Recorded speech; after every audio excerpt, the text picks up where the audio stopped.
I'm going to try to get a full stream in today. Yeah. Work is crazy right now, so I'm going to, like I said, I'm going to try to get a full stream in today. But we'll see how it goes. Big news in WWE. We're going to be covering that here in a bit. Want to make sure links go out properly.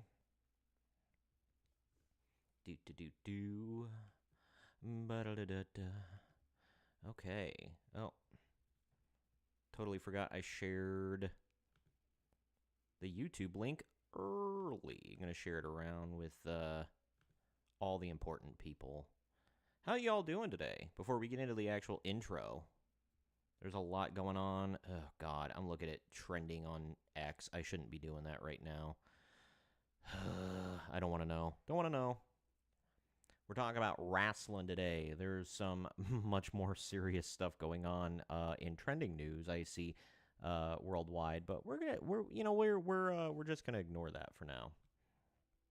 Are we live on? We're live on Rumble, right? Rumble peeps, what's up? Okay, yeah, we've been live for a little bit, couple minutes here. Cool. To stop my bandwidth from going down, I'm gonna pause that. All right.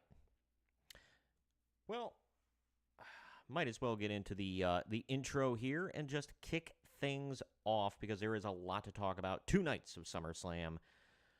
It's a lot. And then in the news, I'm going to be talking about there's some stuff. I'll say WWE and AEW. It's WWE heavy, but there's definitely some AEW stuff to discuss and AEW adjacent stuff. So there we go. Either way.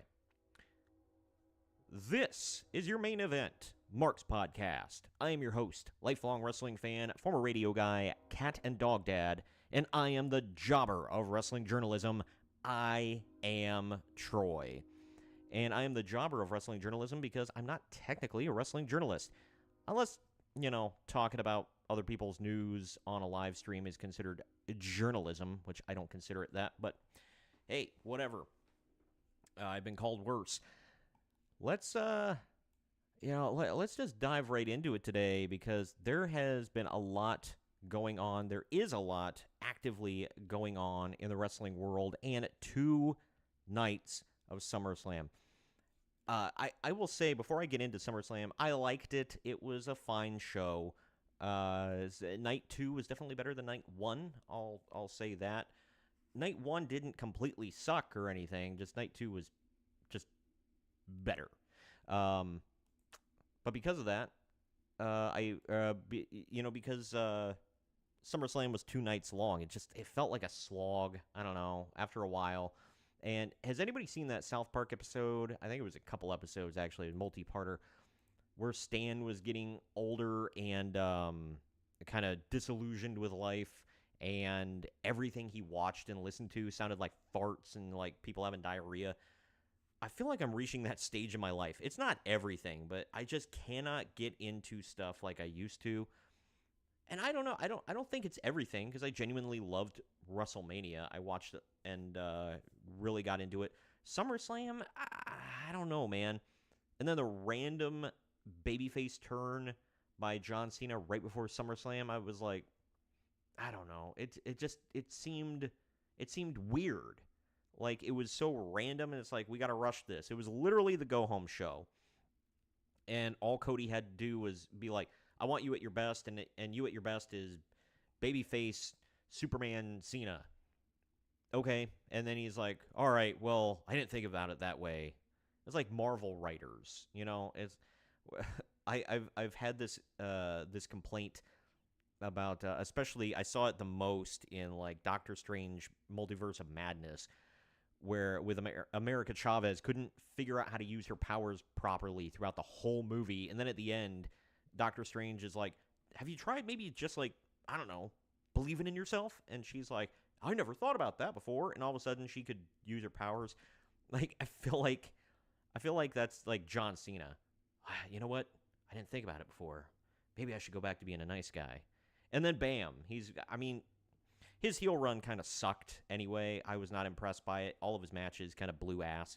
So I'm glad to have the babyface John Cena back for his last run ever. And I'm wondering if it happened because it was a last minute thing. What we're going to talk about at the end of night 2. It's a bit of a shock. I don't know, but I never truly believed he was gone forever, bro. But we'll talk about it anyway. And no, it's not Vince McMahon, but we are going to talk about Vince McMahon on this show. Speaking of which, before we dive into the news and notes, I do a series on YouTube and Rumble called The Dark Side of Wrestling History. I try to get a good 4 in there, generally. And the one that I just did recently was on Vince McMahon specifically. I go through the 80s, 90s, 2000s, and then his eventual retirement, the biggest scandals of those times. I glossed over a lot of it, so I'm going to do a part 2 because it's just so damn long. There's a part 2, but that's coming out next week. This week, the one I'm doing is on the AWA, the NWO and WWE, the failed invasion, and then the of WCW and ECW in WWE. And the final one, of course my camera's messing up, but the final one is the Heroes of Wrestling pay-per-view, if anybody knows about that. So, yeah. That's coming up. I should have it up either tomorrow or Friday. I hate posting on Friday, so I'm going to try to get it up tomorrow. I got most of the video edited and ready to go. The audio's ready to go. I edit that separately, but we'll see. I'm going to try to fix my camera. All right. Anyway, let's dive into the news and notes because there's a lot. So this is actively evolving as we go, this first story.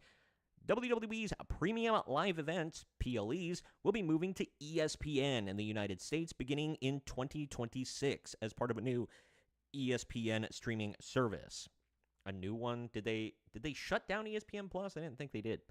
Because that's not new. ESPN Plus has been around for years now. Anyway, this new service launching on August 21st will cost $29.99 per month. Just so you know, I have the Spectrum streaming app, so I get cable channels. I don't pay $30 a month for that. So what the hell? Either way, and then that's multiple channels, by the way. It's not just sports ball. A significant price increase for fans, obviously. The new deal ends WWE's previous arrangement with NBC Universal and Peacock, though it is currently unclear if the extensive WWE archive will be available on the new platform. There's a lot of open questions. Nick Khan touched on some of it earlier today. He, like I said, it's evolving. It's a big deal. It's a lot of money. It's a lot of money for WWE, and it's going to cost fans a lot of money too, as we talked about. It's a huge price increase. But Nick Khan said something about, we're going to start small, offering them 10 pay-per-views or PLEs, whatever the 10 PLEs a year. So does that mean you're bringing the number down from 12 to 10? I think they're at 12 right now, right? One per month. So that's all they're offering. As far as I know, I'm not hearing it. I have not seen or heard anything about them getting any kind of archive. So if you want the archives, if you want to watch Raw, if you want to watch the PLEs, you're going to have 3 streaming services.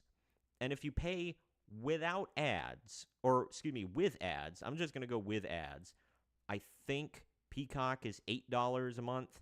This is $30 a month, and then I don't know what the hell Netflix is up to now. I'll say $8. So right there, you're at almost $50 a month just to watch WWE. Yeah, obviously there are going to be other programs on there, but if you don't care about them, you're literally paying almost $50 a month just to watch WWE. Why would you do that? Are you that big of a mark where you have to spend $50 a month here. I don't have a pirate flag to wave, but if I did, I'd be waving it right now because I'm sorry, I am never, ever, ever paying $30 a month to watch a PLE ever again. I'm not doing it. I will never watch. Here's my thing. I'll never watch it live ever again unless I go to a friend's house where I don't. He hasn't told me. I don't know. He's my friend, my buddy that I usually watch live. If I watch a show live, I watch it at his house.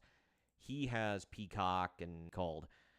Nobody wanted ESPN Plus. Nobody's going to want this new service. It's just going to be WWE marks that are that dedicated to getting this that they're going to blow $30 a freaking month. And I don't even know if that's with or without ads. That better be without, because that's nuts. But that's all we know about it so far, other than, like I said, I don't think they're getting any archives or anything at this point. It's literally just live programming.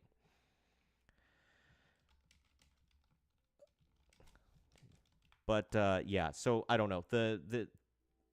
I'm never gonna watch a live show ever again paying that. And the worst part about this is when you really think about it, WWE has conditioned their fans, the WWE Universe, since WrestleMania 30, which was 12 and a half years ago. They have conditioned their fans to pay like $8 a month for Peacock, and that's it. And now you're saying no. Now after all these years, it's going back up to 30, which I guess right before they got off of pay-per-view, it was like 50, I think, 50 or 60. But you're basically saying you're going back to paying old school pay-per-view prices. Everything is cyclical, man. This is nuts. After you've conditioned your viewers to this low price point for all these years, brought them all into Peacock and whatever, and Peacock has some decent programming. But how many WWE fans are like going to stick around for the rest of the ESPN stuff? Really? And they signed like a 5-year deal. What if this thing bombs like ESPN Plus did? Nobody cares about ESPN in the year of our Lord 2025. And do they expect WWE alone to keep this thing afloat? That's a bold strategy, Cotton. Let's see if it pays off for them. I don't think it's going to work, honestly. And I, for one, like I said, will not be paying that. And I know a few people who said, dude, I can't. Even if I wanted to, I can't afford it. So I'm trying to go with less streaming services. I'm cutting costs. A lot of people are doing that. We're not trying to add on and pile on. It's insanity. Anyway, getting into all the fallout from Hulk Hogan's passing, there's still a lot to talk about. Believe it or not, like a week and a half later, 2 weeks later, a private funeral service was held for wrestling legend Hulk Hogan, who passed away on July 24th. The service, held at the Indian Rocks Baptist Church in Largo, Florida, was attended by a number of notable figures from wrestling and entertainment, including Vince McMahon, Triple H, Kid Rock, Ric Flair, and Dennis Rodman. This is going to be dark, but, like, who expected, like, Dennis Rodman and Jake the Snake Roberts and whatever to outlive the Hulkster? Like, for that matter, who had Ric Flair outliving Hulk Hogan on their bingo card? I'm not wishing ill upon anybody. It just, with the way they live, it's crazy to think about. But according to Ric Flair, it was the most beautiful funeral he had ever attended. And unfortunately, a lot of wrestlers attend a lot of funerals. That's a very unfortunate side of professional wrestling. But to carry on with the Hulk news, after Hulk Hogan's death, his daughter Brooke Hogan revealed on the Bubba the Love Sponge show, I can't believe she's giving him the time of day, but anyway, that she requested to be removed from her father's will in 2023. This decision was made because she feared a financial battle with both her estranged mother, Linda, and Scientology. Okay. Hulk's third wife, Sky Daly, is a former Scientologist, and Brooke was concerned about the powerful backing of the organization. While she will not receive money from the will, her children will benefit from a small life insurance trust for their college funds. A couple things here. Didn't know Brooke had kids. So that makes it even sadder that she hasn't talked to her dad in, like, I think she said 2 or 3 years, meaning her children did not talk to him either, I'd imagine. That's messed up. The other thing, Sky Daly is a former Scientologist. Last I knew, they were Christian. I had heard something about her being a Scientologist, but apparently her and Hulk became Christians. There's a bunch of stuff about him being baptized. And, I mean, his funeral was held in the Baptist church. So, I'm assuming they broke all ties with Scientology, which is a tough thing to do from everything I've seen and heard. But, yeah, so it seems like that wasn't really a worry. I think Brooke is blowing smoke at this point. Somebody else blowing smoke, a man who is literally never happy. He has not been happy since November of 1997. Bret Hart has claimed that Hulk Hogan was a roadblock in his career, accusing him of being selfish and looking out for only himself.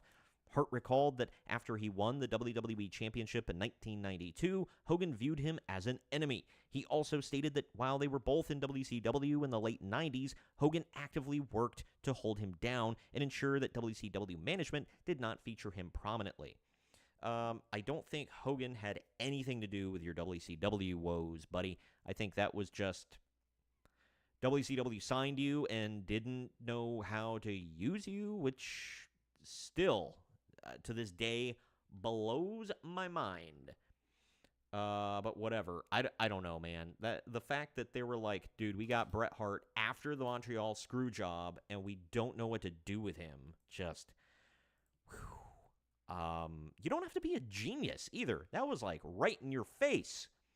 And they dropped the ball. I'm not blaming Hogan for that one, buddy. The WWF stuff, maybe. I mean, there was that infamous WrestleMania 9 debacle. So, but dude, the man's dead. Like, move on. Yeah, it sucked, whatever. But you act like, I was held down and I didn't get the chance that I just...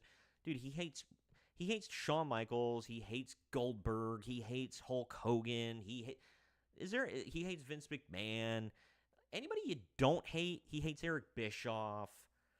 Man, he's so freaking miserable. And I love Bret Hart. He was one of my favorite wrestlers of all time.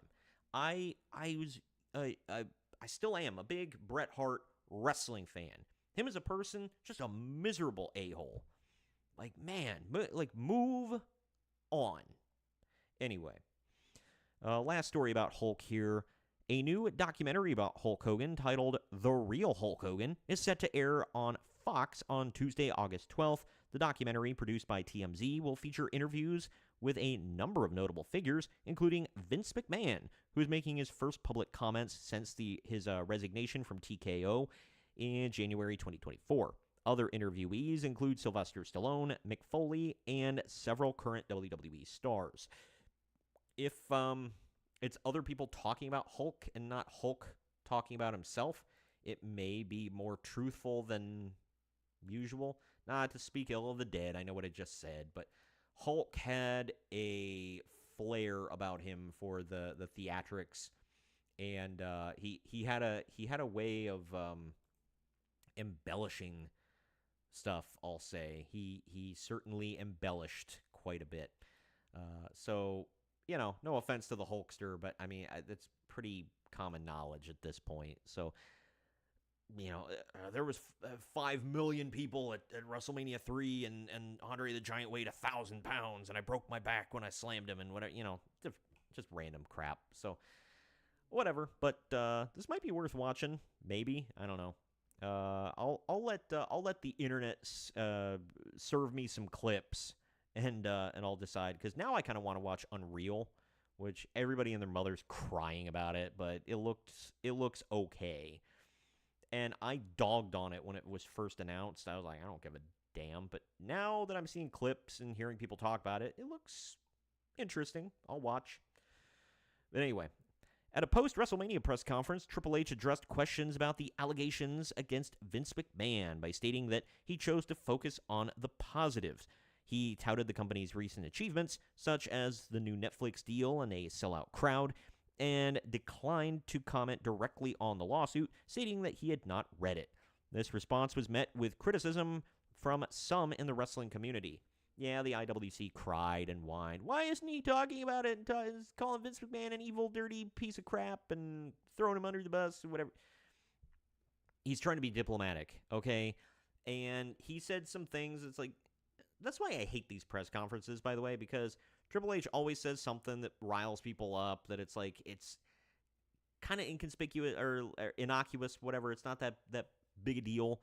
But the internet just, like, blows their load about it, and I don't know, he always gets in trouble with the IWC, but then again, he angered the IWC big time by showing up at some White House event. How dare he stand by the Orange Man, because he's got to be a social warrior, social justice warrior or some crap, like, yeah, I don't care. Like, it doesn't matter to me who the president is. If you can get some representation for your company with the president of the United States, just do it. All right? People need to quit being such babies. And no, he's not going to throw Vince McMahon under the bus right away. He's going to say, well, things need to be looked at. It needs to go through court. How dare he not convict him in the court of public opinion before his day in court? How dare Triple H not just completely take a dump on his father-in-law publicly? What an evil man. That's kind of normal. Like most people are like that. So I don't know, maybe touch grass, people. Anyway, speaking of people who are not beloved in the IWC, Zoe Hines, Robert Kennedy Jr.'s niece, and a Boston College softball player recently attended WWE tryouts during SummerSlam week in New Jersey. Hines, who is also on the French national softball team, shared her gratitude for the opportunity on Instagram. The article also noted the recent connections between WWE and Robert Kennedy Jr., as Triple H was at the White House for an executive order signed on sports and fitness the same day as the tryouts. Cool. Seems like a lot of people in the Kennedy family are into fitness. So, rumor has it that, JFK was into a different kind of fitness with women. But either way, that's neither here nor there. But, yeah, I don't know anything about this. We'll see if it goes anywhere. I don't think she'll be signed as a favor to anybody. Like, I can already see that swirling around.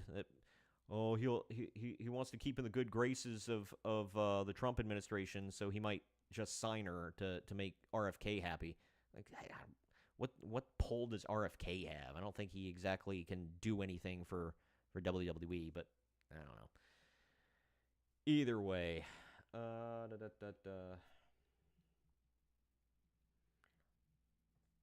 Sorry, checking messages here really quickly. Pause, hold. Anyway. All right, sorry. Just checking on a few things. All right, getting to the next story here. Moving on. During a controversial feud with Charlotte Flair, let me know if you remember this one.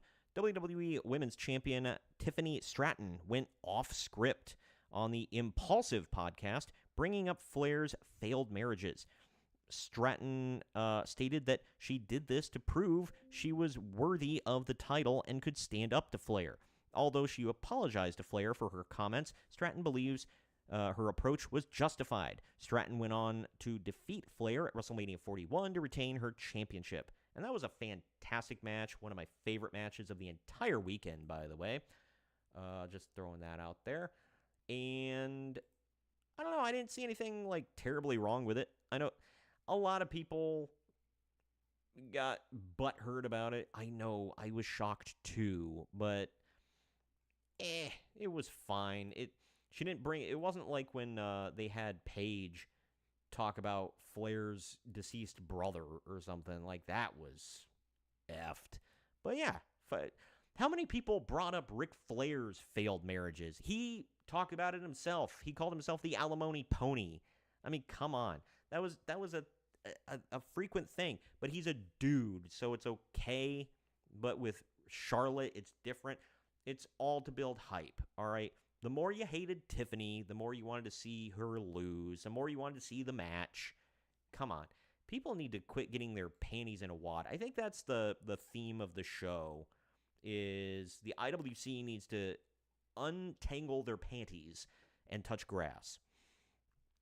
But during a match on the July 28th episode of WWE Raw, Nikki Bella suffered a displaced breast implant after taking an elbow drop from Piper Niven.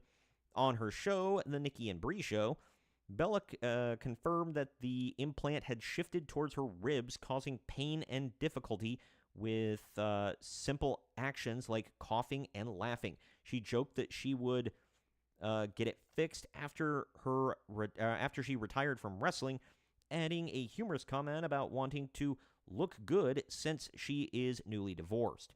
Bella later provided another update stating that she didn't know if the implant had exploded, but that it appeared to be intact, though still swollen and painful. This happens with a lot of female wrestlers. I know, I think Chyna's literally burst at one point. I know Charlotte said hers kind of broke up and were like floating throughout her body, and she had to get it sucked out and like refilled. Just stop, all right? I know this is an unpopular opinion with men, I think. I know Greg very much disagreed with me on this. Quit getting breast implants. It just, I don't know. Some guys are into it. I think it's dumb. I mean, whatever. It's your body. You can make it look however you want, but I just think it's unnecessary. Doesn't need to be done, and it's unhealthy, man. You're literally putting. My wife keeps going on about, I want to get lip fillers. I'm like, so you want to inject poison into your face? Like, cool, dude. Maybe you shouldn't do that. Just be happy with what God gave you. But whatever. Again, your body, you can do with it what you want if it makes you look good. I also found out recently, this has been a thing going around. There will be pictures of various women, various starlets, and women will have a very different opinion on it than men. The women will be like, "Oh my God, she looks so good," and all the men are looking like, "Ew," like Jenna Ortega's look at the premiere of Wednesday. A lot of people had various opinions. Like, all the women were like, "She's never looked better," and all the men to a person were like, "Why did she make herself look that way?" Same thing with that. I think Erin Moriarty is her name from The Boys. She plays Starlight. Like, that was a big thing. Like, when she messed her face up with plastic surgery, and men were like, "Ew," and women were like, "Oh, she looks so good." Like, dude, just quit, okay? I don't know why these women are messing themselves up with plastic surgery like that. It's just not. You're not attracting anybody, I'll say that. And I know they have this whole empowerment, it's about me, it's what I want. Like, okay, I mean, if you want to look like an alien, go for it. But I just think it's a waste of time and money, and it's very unhealthy. Moving on, I've already got myself into enough trouble there. In a social media post, former WWE wrestler Braun Strowman criticized the company, stating that it doesn't care about the fans and instead favors, quote, nepotism ass kissers and their buddies. His spelling is terrible, by the way. His comments were in response to a post by Karrion Kross about an incident at the SummerSlam post-show where Triple H appeared to mistake "We want Kross" chants for "We want Brock." Okay. Yeah, I don't know. I'm going to talk about Karrion Kross later in the show. I don't know what the hell's going on with him. There are so many people where it's like they got, within the past year even, it's like they get a lot of momentum. WWE's, they're like, "We hear you. We're going to have them start winning." They win like one or two matches, or they're in like one prominent feud for a couple of months. and then nothing. They either disappear like R-Truth, or they just they job out like Carrion. Like, I don't know what the hell's going on, man. Seemed like they were doing something with him there for a bit. They're like, oh, we're doing something with Karrion Kross. We're putting him in a feud with Sami Zayn. A never-ending effing feud with Sami Zayn. Like, god dang it. Why? So, in a recent interview on The Ringer's Masked Man show, whatever the F that is, Aleister Black addressed the refuted false narratives about his time in AEW. Black, who has since returned to WWE, stated that he enjoyed his time in AEW despite not being able to do everything he wanted. He also debunked the rumors that he was unwilling to lose matches and clarified that his health was fine during his tenure, with his lack of singles matches being due to AEW President Tony Khan's focus on the House of Black's trios bouts. Yeah, that went over fabulously. Black concluded by calling his return to WWE a calculated business decision that made sense for him and his wife, Zelina Vega. Yeah, because you guys can be together, travel together, and they're probably paying you more. I would guess. I don't know. It's not like he's doing anything great in WWE either. So, I don't know. It's not like, oh, yeah, I went there because I wanted to get pushed more. I wanted to have more singles matches. Whatever. I mean, he is having more singles matches. He's not in a stable. But anyway. Let's move on here. In an interview on the Bill Simmons podcast, Cody Rhodes discussed his departure from AEW and his return to WWE. He explained that he left AEW to pursue something new, and that his initial meeting with Vince McMahon and Bruce Pritchard, intended to be a thank you, led to his return. Rhodes admitted that there was bad blood, but also respect and love for his time in AEW. He views his success in WWE, which he called the biggest game in town, as the greatest revenge for the schism that occurred. He expressed gratitude for the outcome and his current top position in the company. Yeah, this was big news for a while, that he was like, yeah, things didn't end great in AEW. Was anybody shocked about that? I mean, he was pretty quiet there for a while about anything to do with AEW. And I know he popped up in WWE and all that. But, you know, I don't think his time in AEW was especially great. Yeah, he got to show what he could do on a big stage again as the American Nightmare character. That was great. He got to work some things out with some top talents, in my opinion. But overall, his time in his time in AEW, I think, was not great, not good. Joshua Thomas in the chat. We could get an AJ Lee comeback sometime this year. Honestly, I'm black-pilled on that one. I've completely given up on believing we'll ever get a return of AJ Lee. Maybe, but I really have no hope, none for that. It's been talked about forever. Punk's been back for, 2 years, 3 years at this point? And not that he had to come back in order for us to get an AJ Lee return, but, you know, I don't know. Like I said, I'm black-pilled on it. But anyway, outside of WWE, sort of. I mean, they own this company now, but Rey Mysterio is scheduled to induct his former friend and mentor, Conan, into the AAA Hall of Fame at the Triple Mania event in Mexico City on August 16th.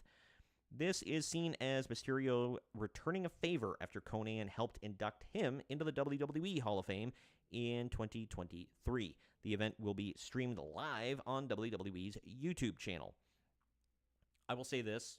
I'm probably not going to watch the Hall of Fame because, whatever. But I am going to watch Triple Mania. It's a big show. It's Triple Mania, 33, something like that. So I'll check it out, see what it's like. It's their biggest show of the year, so it should be fun. And it's the first one under the WWE banner. So we'll see how it goes. They're looking at at some work stuff here really quickly. I'm like multitasking. Anyway, Portland. These next two stories are crazy. They're the throwbacks to the #MeToo era, and it's freaking crazy, man. Seeing these two names pop up is wild, and it's going on in indie wrestling, of course. But these two guys are still canceled. Let me just get into it.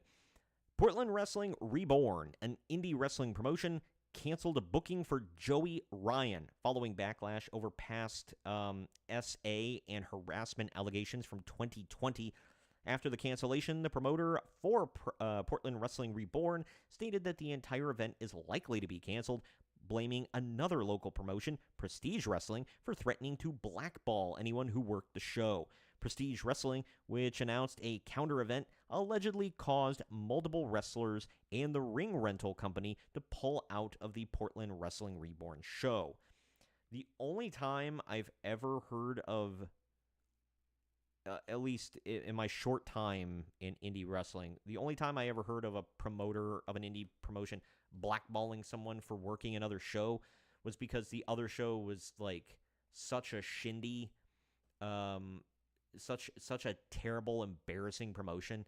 They're like, dude, if you want to come here and you want me to book you as somebody, and then you're going there, like, you just look terrible. Like, you're not gonna go there and do some garbage backyard BS and then come here and pretend like you're a professional. Like, so yes, I will blackball you.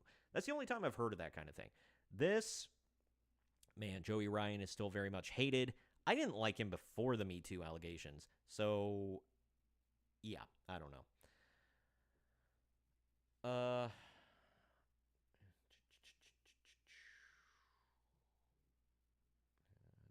That's all about. Anyway, this next one is very much related. So the indie wrestling promotion Rise Underground Pro Wrestling has denied that they will be working with Jimmy Havoc. There's a blast from the past. The denial follows an incident at their Summer Sesh event where a wrestler called out Havoc, suggesting a potential future match. Havoc has not wrestled since 2020 after being accused of the R word and abuse as part of the #Speaking Out movement, that pretty much took down half of British wrestling. That was the crazy thing, where it's like, wow, half of British wrestling is involved in some creepy stuff, I'll say. That was bad, and he was one of them. Havoc was previously under contract with AEW, but was released after the allegations became public. Yeah, there are some things where I say innocent until proven guilty. This one, I don't know. There seemed like, I don't know if there was a full denial of it. Maybe there was, and I missed it. I mean, he didn't go to prison or anything, so there's that. But maybe there was enough evidence where they were like, look, this is a big thing, like there's enough to say we don't want to work with you anymore. Maybe, I don't know. Anyway, AEW's annual Full Gear pay-per-view event will be held on Saturday, November 22nd, 2025 at the Prudential Center in Newark, New Jersey. This is the third time the event will take place at that venue. And the event's only been around for 4 years, so 3 out of 4 times. That's all right. Well, whatever. New Jersey's a good market. I mean, a lot of fans in the area. Because people come in from New York for all that. Yeah. So good for them. Getting into the hard AEW stuff here, just to wrap some stuff up. This was a crazy one I didn't expect to read today. A report from Fightful indicates that MVP has been a source of frustration backstage in AEW, rubbing a lot of people the wrong way. This is partly due to his alleged dislike for Speedball Mike Bailey and his rejection of pitches for the Hurt Syndicate to lose to popular teams like FTR at major events. Okay. I need to know the backstory about, like, why does he hate Speedball Mike Bailey? Is it what I think it is, or is it something else? I'll just leave that hanging. Anyway, the article also notes that the storyline for the Hurt Syndicate with MJF was originally intended to be longer.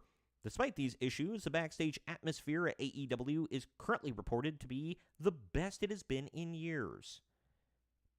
Cool. I hope that's true. But MVP is always a pain in the ass everywhere he goes.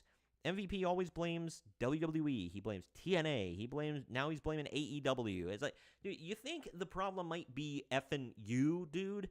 And I like MVP as a competitor, as a manager, but it seems like as a human being, he is a turd. He's just a cancer in the locker room, it seems like. If this stuff is true, I don't know. It seems like he's hurting, not to be ironic there with the name or punny, whatever. But it seems like he's hurting more than he's helping, I'll say. Hikaru Shida, an AEW wrestler, has been in Japan since November due to visa issues. Wow. Okay, did not know that. Recent social media posts from her, including a photo with a passport and an image of her with her cat, suggest that she has resolved the issues and is now back in the United States. Cool stuff. She's great. I always thought she should have been the face of their women's division for the longest time with Britt Baker. Britt's obviously gone, and now it's Toni Storm. Fine. Mercedes Moné is obviously doing stuff there. You know, I'm just not a huge fan of hers anymore. But yeah, Hikaru Shida, I think she should have been the first champion. But whatever. No, they gave it to Riho. Last story I got here. After sustaining a knee injury during a brutal Chicago street fight with Kyle Fletcher on AEW Collision. Oh, wow. Another injury in a Kyle Fletcher match. Who could have foreseen? This is seriously the worst up next guy ever. He's terrible. He looks like Randy Orton fell into the Matrix and shrunk. And then he wrestles like crap. He's not good, at all. He sucks, man. Anyway, but Dustin Rhodes has announced that he will be undergoing a double knee replacement surgery on August 21st. Didn't he already do that? I remember him. I remember him held up, like he was held up on in his house. He had his both knees taped up, and I could have swore he said he had them replaced. Maybe I'm wrong. So I don't know, man. Maybe I'm wrong. I don't. Maybe he just had surgery on him. Didn't necessarily have him replaced. Whatever. But sucks for Dustin Rhodes. Anyway, but to carry on with that, Rhodes stated that the doctors informed him the damage to his knees is irreparable. Damn. Despite the surgery, the 56-year-old wrestler declared on social media that this is not the end of his career. Why would it be? Rhodes currently holds 2 titles in Ring of Honor, and the promotion has not yet announced the status of the championships. They're going to be held up, obviously. He's not going to be back anytime soon, man. That's for sure. I don't know, do they think he's going to be back and defend them sometime soon? Ain't going to happen. But, man, I can't believe, I just can't believe that. He's double knee replacement. I'll be back. Why? I love Dustin Rhodes, don't get me wrong. He's 56, getting double knee replacement. Maybe it's time to hang it up, man. And like I said, I thought he was already down and out before.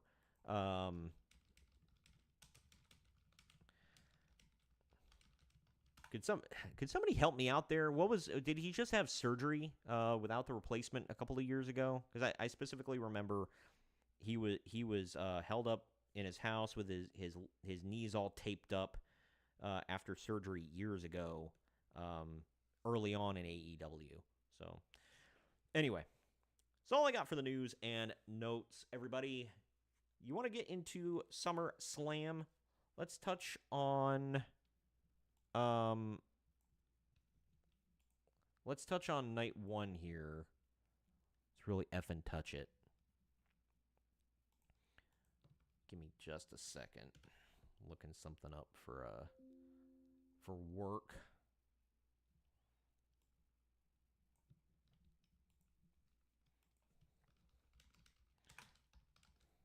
Yep. Okay. WWE SummerSlam Night 1 took place August 2nd, 2025 at MetLife Stadium in East Rutherford, New Jersey. The attendance, 53,161. The theme song was Outside by Cardi B. They use some terrible music for their theme songs for shows. Triple H, you should do better than this. Then again, Vince didn't do much better. Is Cardi B still relevant right now? I'm assuming she is. I don't know. But we have a flyover and then a hype video starring Drewski, of all people. Why is Drewski such a big thing with WWE now? I don't get it. But that starts the show. Then we get Cardi B coming out to the ring dressed like a crow to scream and shout and say stupid stuff before pyro blows off on the stage. She didn't perform, but she came out to talk, and that's exactly what you don't want from Cardi B. I mean, I don't want to hear her rap either, but she has the dumbest, most annoying, screechy voice. I can't stand that woman. Moving on. First match on the show. They start off pretty hot. I'm actually surprised this opened the show. But it's Jey Uso and Roman Reigns taking on Braun Breaker and Bronson Reed with Paul Heyman. This one went 21 minutes, 10 seconds. For some reason, Reed comes to the ring with white tennis shoes hanging around his neck. I guess... See, I don't watch Raw and SmackDown, so I get stuff from the build-up videos. Apparently, he stole those from Roman Reigns. Those were Roman's shoes. So he's a shoe thief now, like back in the neighborhood, where they... next he's going to throw them up over power lines and have them dangle. I don't know. But once the match starts, Jay stops everything for his theme to hit again, and he yeets. I don't know why. That was dumb. But Bronson and Braun actually worked really well together as a tag team, cutting Jay off from Roman for the longest time. Roman actually spears Braun through the barricade at one point. We need Roman versus Braun Breaker one-on-one so bad. I want to see that match so bad. But Roman and Jay hit Bronson Reed with the 1D, but Breaker breaks it up. Reigns gets in the way of a spear meant for Jay. Jay then takes out Braun Breaker and Bronson Reed, splashes, and pins Reed to get the win. CageMatch.net, because Uncle Dave's ratings are not out yet. He waits over a week to put out his star ratings, so we're all in anticipation with bated breath. But CageMatch.net gives it 3.5 stars. I gave it an even 3. It was a good match, above average. I enjoyed it. But up next, Paul Heyman leaves his client alone, headed to the back, while Roman Reigns yells at him. By the way, this unnamed group now is apparently going to be called The Vision. Cool. The Vision. Like Marvel, I guess. But now is the time of the show where we see all the pseudo-celebrities in the crowd and athletes and whatever else. Yay. But now we get the Judgment Day of Raquel Rodriguez and Roxanne Perez defending the WWE Women's Tag Team titles against Charlotte Flair and Alexa Bliss in 13 and a half minutes. I guess I liked this match more than most people. My notes are not cooperating. Here we go. But Raquel and Roxanne seem like the Hispanic versions of Charlotte and Alexa, Or maybe Charlotte and Alexa are the white versions of Raquel and Roxanne. Anyway, Judgment Day jumps Flair and Bliss right off the bat. Alexa accidentally knocks Charlotte out at one point. Alexa then breaks up a pinfall after Roxanne hits Pop Rocks on Charlotte. In the end, Alexa hits Sister Abigail on Roxanne, while Charlotte boots Raquel in the face. In the face! Alexa hits Roxanne, or pins Roxanne, rather, to win the titles. CageMatch.net gave it 3.25 stars. I did think it was average. I liked it, but I thought it was average or slightly above. I gave it 2.5 stars. I would go with 3 even. I gave it 2.5 at the time, but it could have been a 3. I could see an argument for that. But after the match, Alexa and Charlotte aggressively hug and then pose as Pyro blows on the stage behind them. They make an interesting tag team, I'll say. We then go backstage with a bunch of random wrestlers advertising Papa John's Pizza, and then we get a commercial for the next Canelo boxing fight. Cool. Not a boxing guy, but I have a friend that is. Up next, it is Karrion Kross with Scarlett taking on Sami Zayn in 8 minutes, 10 seconds. This is the 20th time we're getting this match. They have no special entrances leading to a non-special match. Who could possibly care at this point about this feud, about this match? Who gives a damn? Scarlett distracts the ref at one point so Kross could try to use a pipe and fail. Sammy pretends to struggle with whether or not he should use the pipe, but he throws it away, like, because duh.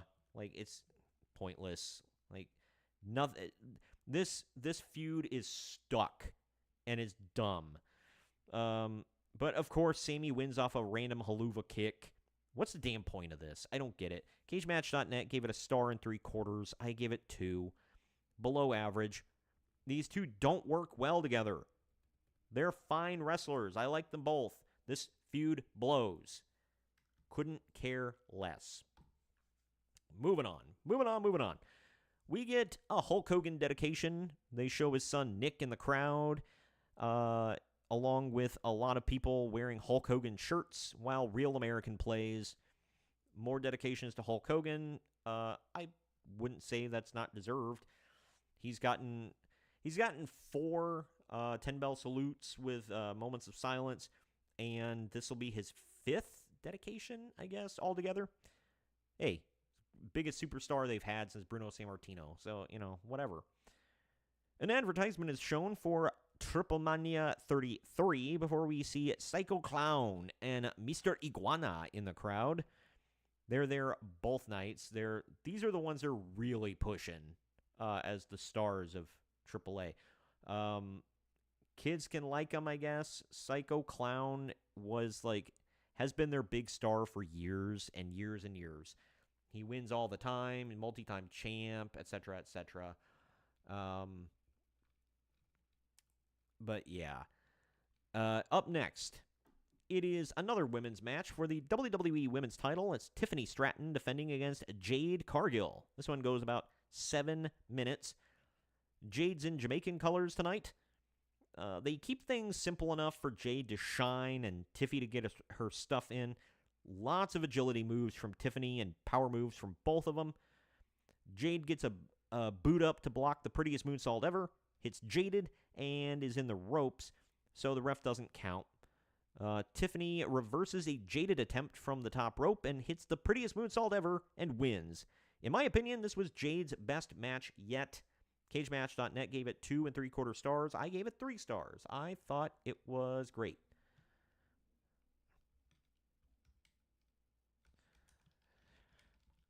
I actually, like I said, I thought this was Jade's best match yet. I thought they worked together really well. And like I said this to a friend last night, Tiffany Stratton, they keep putting over there like she started training to wrestle 4 years ago. And in my opinion, she is like one of the best wrestlers in a short amount of time we have seen in years. She has great matches with everybody. She works well with everybody. She looks great, has fun entrances. The crowd loves her, whether she's a babyface or a heel. She's a star. She's an effing star. But now we get a commercial for the Smashing Machine movie with The Rock. We see the pseudo-celebrities in the crowd again, and we're shown advertisements for WWE's new podcasts. Yay. And up next, we get the obligatory celebrity match. Yay, yay, yay, yay. Excuse me. It is Logan Paul and Drew McIntyre taking on Randy Orton and Jelly Roll. This goes 17 minutes, 10 seconds. Jelly Roll and Logan Paul start off against each other, and Jelly does fine. But once McIntyre comes in, he cleans Jelly Roll's clock. Orton gets tagged in and cleans house. Once outside the ring, though, he eats a Claymore, and then Jelly Roll takes a KO punch from Logan Paul. Best moment of the night here, Logan puts on sunglasses, slams 2 prime drinks together while on the top rope, and leaps onto Jelly Roll, who is on the commentary table. Officials are going to help Jelly Roll out, but he comes back and takes a hot tag from Orton before chokeslamming Paul and then hitting a black hole slam on McIntyre. I think they called it the Black Roll Slam. After a while longer, he eats a Claymore. McIntyre takes an RKO. Paul hits the fall from grace on Jelly Roll and wins. So Logan Paul wins again. Cage Match gave this 2.5 stars. I gave it 3. It was interesting. I didn't totally hate it. I don't like Jelly Roll being there as a wrestler. I'm just like, I'm not a big celebrities in wrestling guy. So I don't know. But it's SummerSlam. They always do this kind of stuff. After the match, we get a commercial for Clash in Paris. We get footage from President Trump with Triple H reintroducing the presidential fitness test. And then we get a preview for Night 2 of SummerSlam. Let's see.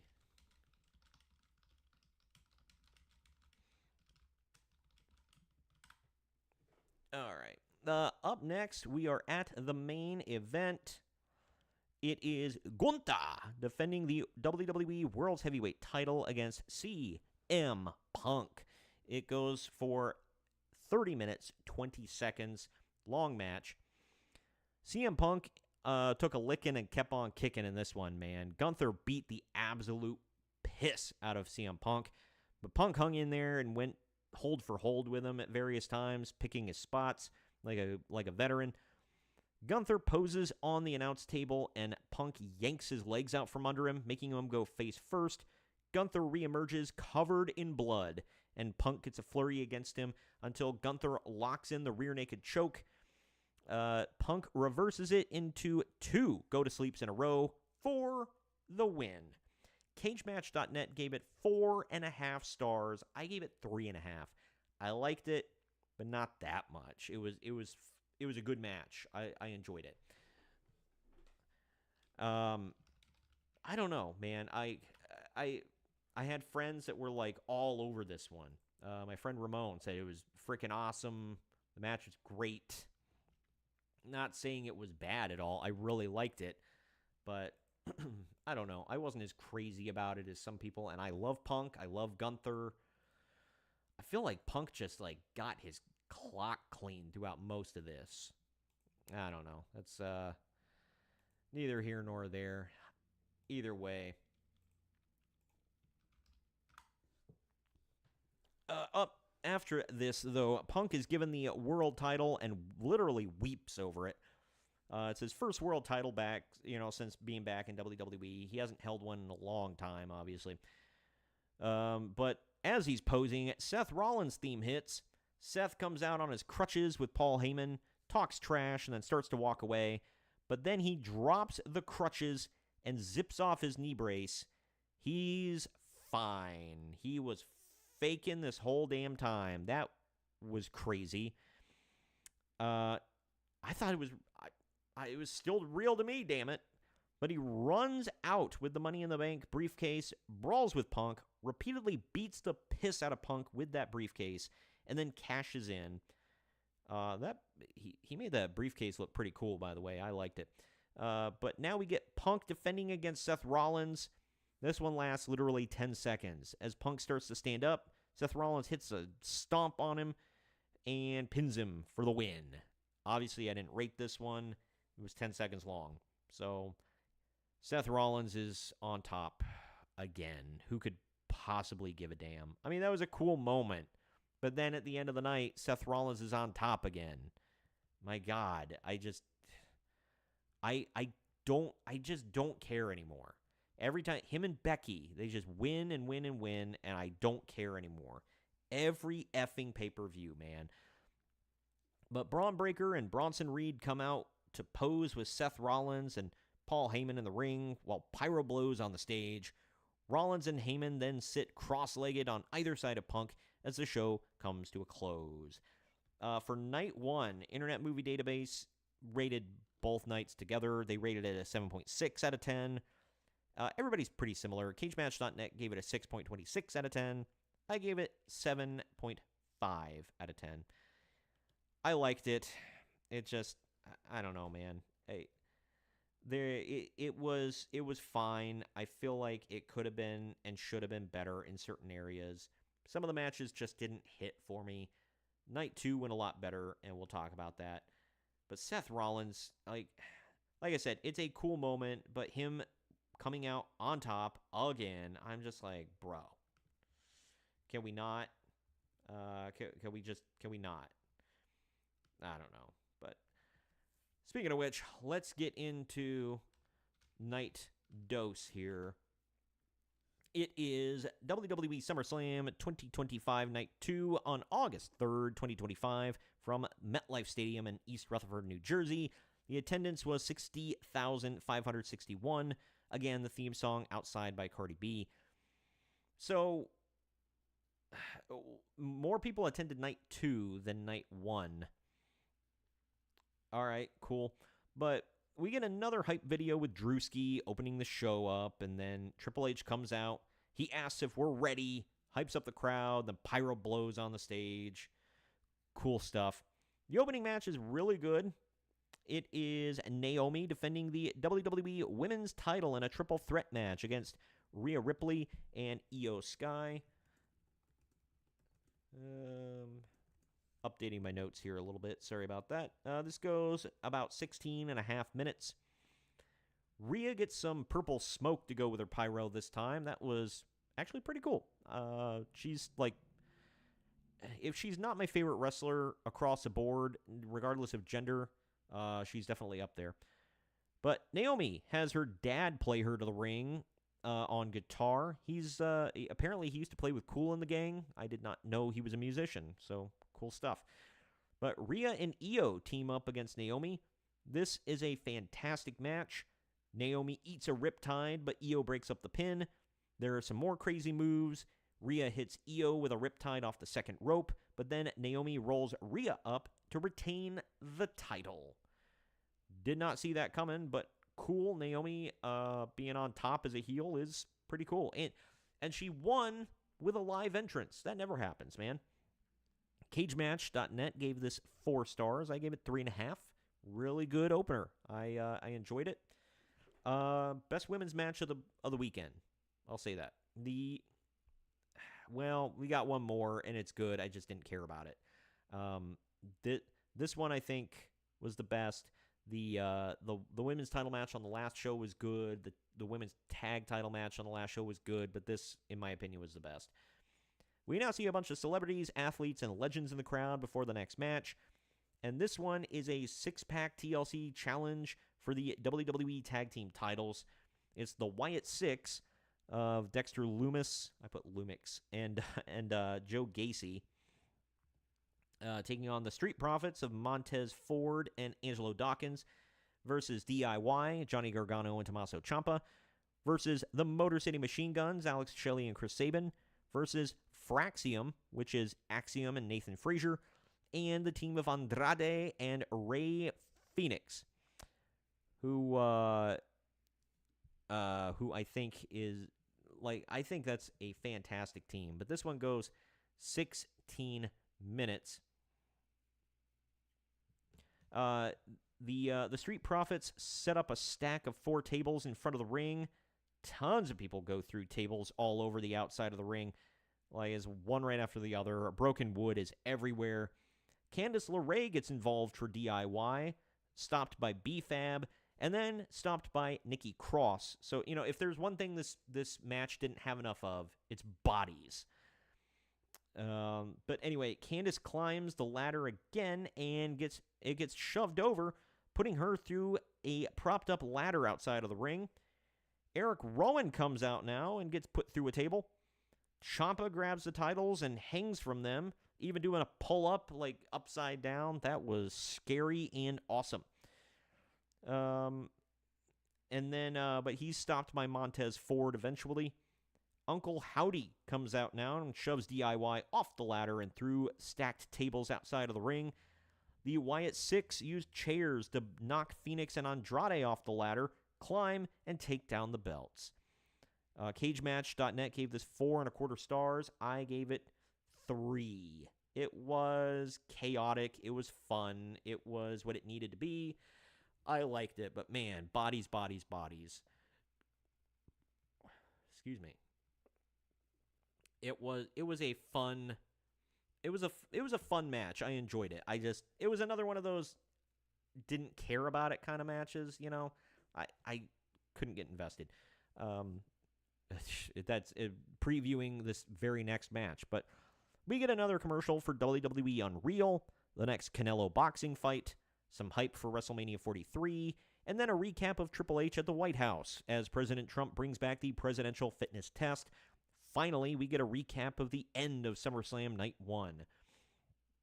Up next, it is, for the 5,000th time, it is Becky Lynch defending the WWE Women's Intercontinental title against Lyra Valkyria in a no countouts, no DQ match that goes 25 minutes, 5 seconds.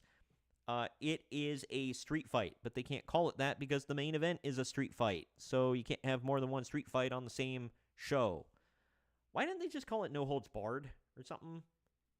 I really don't get it. No countouts, no disqualifications match. Like, that's very clunky, dumb. And it's a street fight is all it is. But this is another damn match we've seen about 20 times. It needs to be done and over frickin' with. I just don't care. Becky got some new punk-sounding theme song with lyrics this time. I actually really liked it. I like it better than her last one, and I think it fits her better. I just couldn't bring myself to give a damn about this match. It was fine. It was a good match, but there were tons of weapon spots and big bumps. I just cannot care about this feud any longer. Becky zip ties Lyra's hands at one point, and but she wrestles with for a few minutes with her wrists tied together. A dark wing is hit outside of the ring, off of the steps. A manhandle slam is hit onto open chairs inside the ring. Becky puts a chair around Lyra and goes to hit her with a crowbar, but Bayley comes out to stop her and steals the crowbar. Becky tries to tempt Bayley. Sorry, fixing my notes again here. We're professional here, folks. But Becky tries to tempt Bayley into hitting her with the crowbar, saying, "Oh, she stole your spot at WrestleMania," or whatever. And looks like Bayley's thinking about it there for a minute, but then she decides not to, and Bayley ends up brawling with Becky around ringside. Back inside the ring, Bayley accidentally punches Lyra with a chain-wrapped fist. Becky hits the manhandle slam and wins. Why didn't Bayley break it up? No effing clue. I guess she was so damn stunned she couldn't move. But Lyra outperforms Becky throughout most of this match and still loses.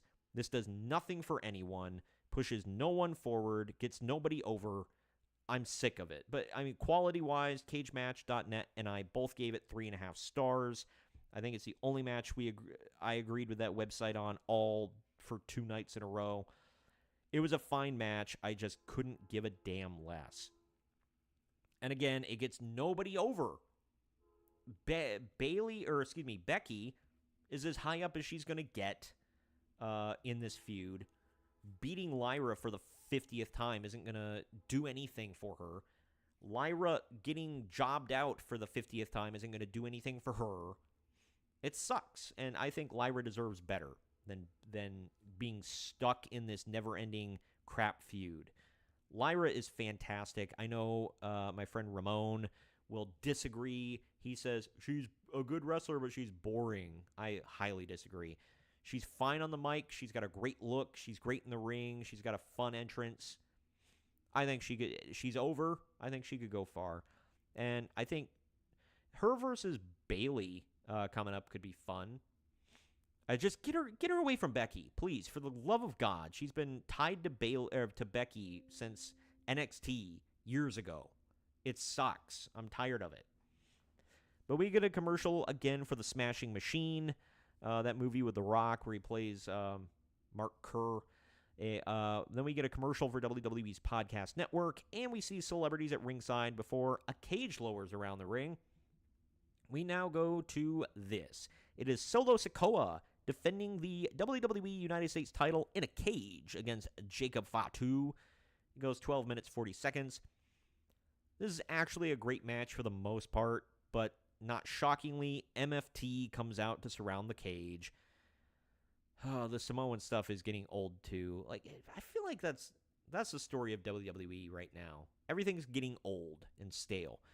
Jimmy Uso comes out through the crowd and gets the advantage. Just Jimmy. It's just him. So, against like 10 people. But he gets taken out to the surprise of no one.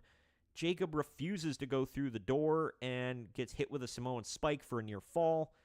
Jacob gets handcuffed by Tala Tonga to the top of the cage, but he just breaks him off. It's absolutely useless. Tala slams the door in Jacob's face, and Solo flops out of the cage for the win. Another feud. It's like, why? Why is this still going? It's doing nothing for anybody. Cage match only gave it 1.5 stars. I gave it 3 stars. It was fun for what it was. I don't know. I enjoyed it. A lot of people didn't. A lot of people are more tired of this than even I am. So just move on, WWE. But after the match, Jimmy Uso throws Tonga Loa and JC Mateo into the cage and locks it. Jacob Fatu beats them both down and then moonsaults off the top of the cage onto them. Had to get that spot in. Cool, I guess. But this is just going to continue forever and a day. Maybe they'll wrap it up, hopefully, at Survivor Series, War Games. Please. But we now get a commercial for Saudi Arabia and WWE Clash in Paris. Then Mr. Iguana and Psycho Clown are shown in the crowd again. Cool, dude. Up next is one of my favorite matches of the weekend, actually. It is Dirty Dominic Mysterio defending the WWE Intercontinental title against AJ Styles in 10 minutes, 45 seconds. AJ Styles enters in a lowrider with his kid in the passenger side, and he's wearing a knockoff Latino Heat shirt and Eddie Guerrero tights. He's full-on dressed like Eddie Guerrero. Both men keep doing Eddie Guerrero's moves during the match. At one point, Dom gets a chair behind the referee's back and smacks the mat with it before tossing it to AJ, trying to do the lie, cheat, and steal thing. But AJ just wraps the chair around his own head and falls down. So the referee turns around and doesn't know what the hell just happened.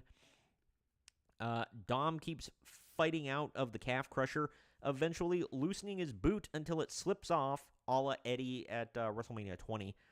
Then he blasts AJ in the face with the boot, hits the frog splash, and wins. Again, a la Eddie Guerrero.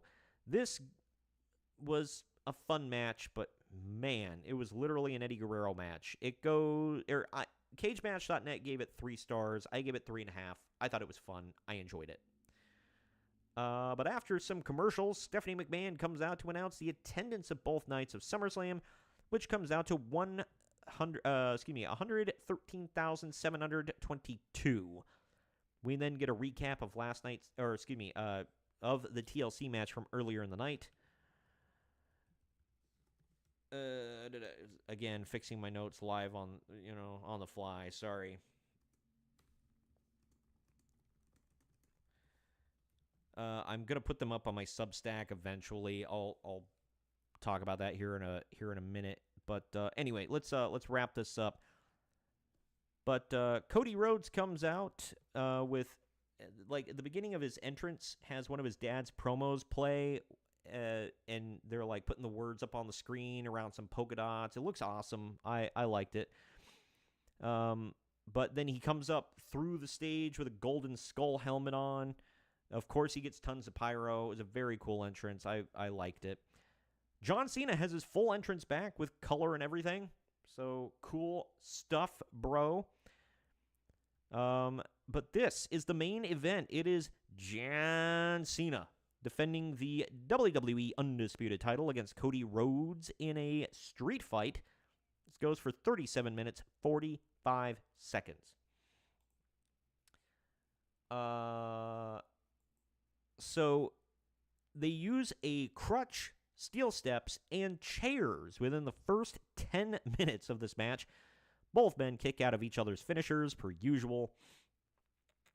They brawl through the crowd, under the stage, and then, like, they come up through Cody's elevator through the stage, only for John Cena to hit another AA onto the stage.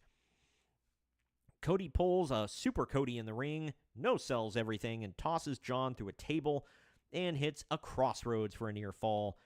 Cody takes the bottom turnbuckle off and beats Cena with it. Later, Cena kicks out of 3 crossroads in a row. Then Cena hits 2 AAs in a row and then a Super AA off the second rope for a near fall. I'm getting really tired of these finisher spamming matches. It's lame. Both companies do it. It sucks. It doesn't make your match better. It sucks. Finally, Cody hits a Cody Cutter through a table off the top rope, salutes John Cena, hits the final crossroads, and wins. CageMatch.net gave it 4.25 stars. I gave it 3.5. I'm sorry. I quit getting invested in you and your finisher and everything about the match when I see you hit your finisher over and over and over. I miss the days of where you hit your finisher 2, maybe at most, like 3 times in a match was a big deal. You hit your finisher 3 times in a match, that was nuts. You hit it twice in a match, that was kind of a big deal. But it's not a finisher anymore. It's the weakest damn move of all time if you have to hit it over and over and over. Against somebody like Goldberg or Brock or The Fiend, like, that works. But when it's John Cena and Cody Rhodes just spamming finishers, F off, dude. I'm tired of seeing it. Anyway. Moving on. So after the match, John Cena hands the WWE Undisputed title to Cody Rhodes, hugs him, and congratulates him before pyro blows for Cody's victory. Then they shake hands, and Cody sets Cena up in the center of the ring to get the adulation of the crowd. They all chant, "Thank you, Cena," and he soaks it all in. Out of nowhere, Brock Lesnar's theme hits. Michael Cole literally shouts, "Holy S." I'm not going to say it, on the stream, but you know what I mean. Brock, with a big beard, long hair, and wearing a cowboy hat, stalks Cena in the ring for a little while before taking off his leather vest and his hat. He finally rushes in, hits an F5 on John Cena right away, and leaves. So Brock is back for one more go-around with Cena. I'll give my opinions on this here after I go through some of these news stories that I said I was going to save to the end. But that's the end of the show. Now to the stories. WWE announcer Michael Cole has clarified the timeline of Brock Lesnar's return. On a recent episode of Raw, Cole stated that WWE President Nick Khan and Chief Content Officer Triple H contacted Lesnar a couple of weeks ago to discuss his return, telling him it was time for you to come home. This led to Lesnar's return at SummerSlam, where he attacked John Cena. And then to the stuff that everybody's been talking about, Janelle Grant's legal team has issued a statement in response to Brock Lesnar's return to WWE at SummerSlam, criticizing the company for allowing abuse to thrive and for failing to hold those responsible accountable. Lesnar, who has been absent from WWE since January 2024, was named in Grant's amended lawsuit against Vince McMahon. The lawsuit alleges that McMahon used, I'll say, explicit content of Grant as an incentive to keep Lesnar to sign a new contract and attempted to arrange a bedroom encounter between them, which Grant's team views as an attempt by the company to sweep misconduct under the rug.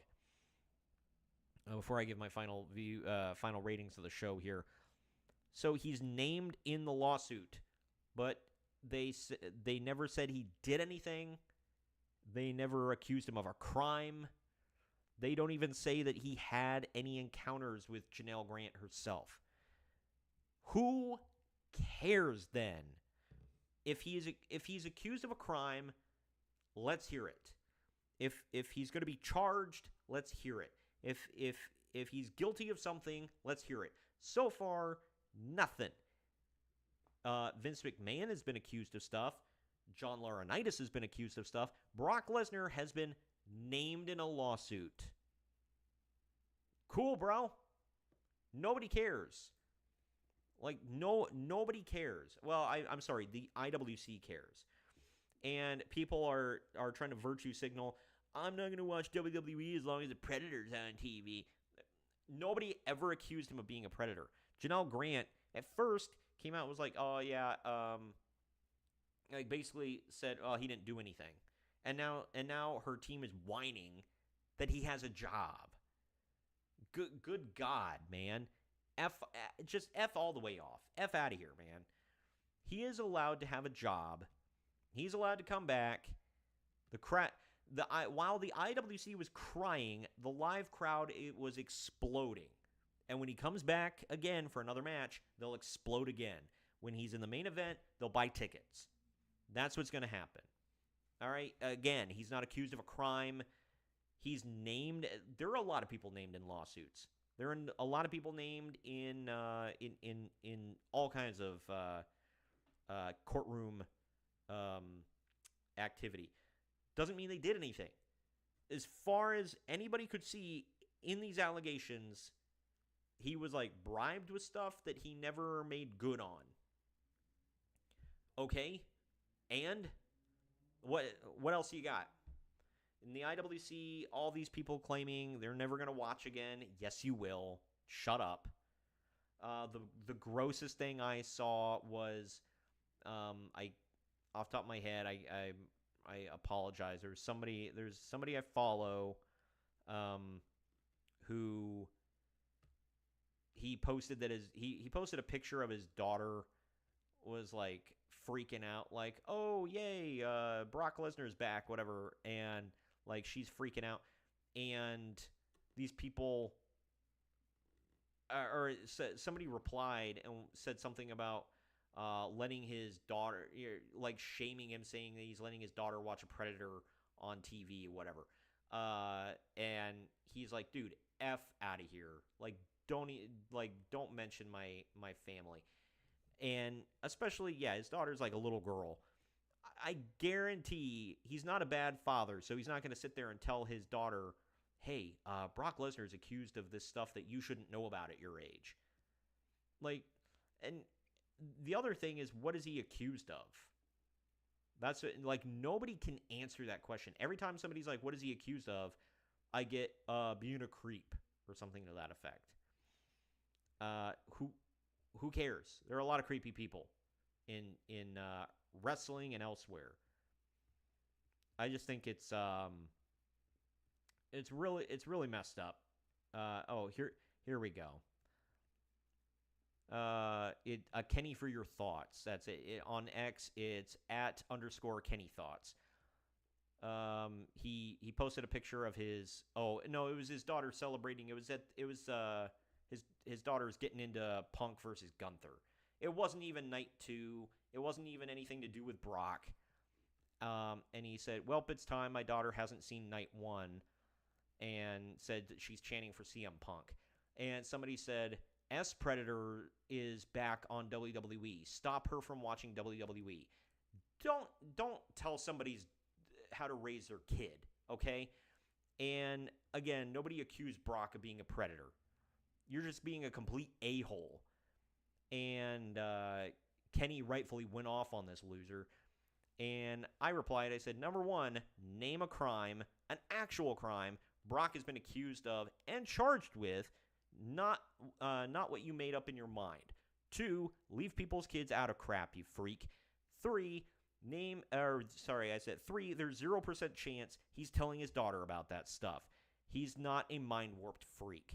And if you are telling your kids about that stuff, you're a terrible parent. Saying that right now. You are a terrible parent. They shouldn't know about that stuff.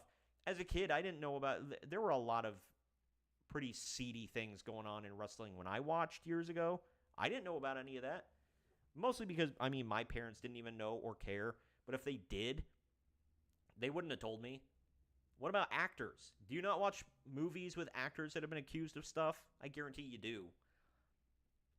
The IWC are a bunch of whiny losers who, again, need to untwist their panties and go touch grass. Final ratings time, rant over. Final ratings time, Internet Movie Database gave this 7.6 out of 10 for the 2 nights together. CageMatch.net gave it 7.42 out of 10. Night 2, I actually gave an 8 out of 10. It was a fun show. I enjoyed it. I enjoyed it a lot. So that is my rating for that. Triple Mania is coming up in 2 weeks. Triple Mania 33. Next week, there's not an event. What I'm going to do, because I said at the beginning of the show, I did the Dark Side of Wrestling History on Vince McMahon Part 1. That was Episode 4. And Episode 5 is going to be on Vern Gagne and the AWA. Is going to be on the NWO and WWE, the failed invasion angle in WWE, and the Heroes of Wrestling pay-per-view. If you haven't heard of that one, tune in. I'll talk about it. I don't get into amazing detail with everything. I try to keep everything under 3 minutes per story. But that's Episode 5 coming up either tomorrow or Friday. But next week, Episode 6 will be Vince McMahon Part 2. That one will go into greater detail about certain things that I kind of passed over in Episode 4. And I'm going to combine those and do a podcast just on Vince McMahon. That'll be live next week. What I'll be discussing, I hope you all tune in for that live stream. Before I go, real quick, if you are listening on audio, I hope you subscribe and tune in every single week for brand new episodes.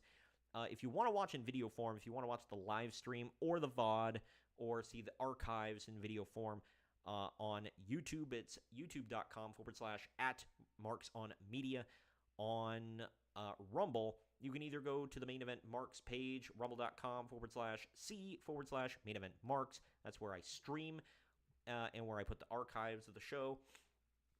Or if you want to check out the Marks on Media content, it's rumble.com/C/Marks on Media. You can follow me on X and Instagram, where I'm most active. That's @Marks_on_media. Or on Facebook, I'm facebook.com/MarksOnMediaTube. And if you are watching in video form and you'd rather listen in audio where it's more cleaned up and all that stuff, I am literally everywhere you check out podcasts. So Apple Podcasts, Spotify, Audible, I'm all over the damn place. So just search for me anywhere and I'm there. I appreciate you all tuning in today. I really had fun talking about this.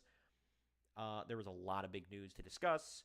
I'll try to put some of it up in shorter form content on YouTube and Rumble. Check that out. Don't forget to subscribe and follow. And next week is Dark Side of Wrestling History on Vince McMahon. That'll be a fun one.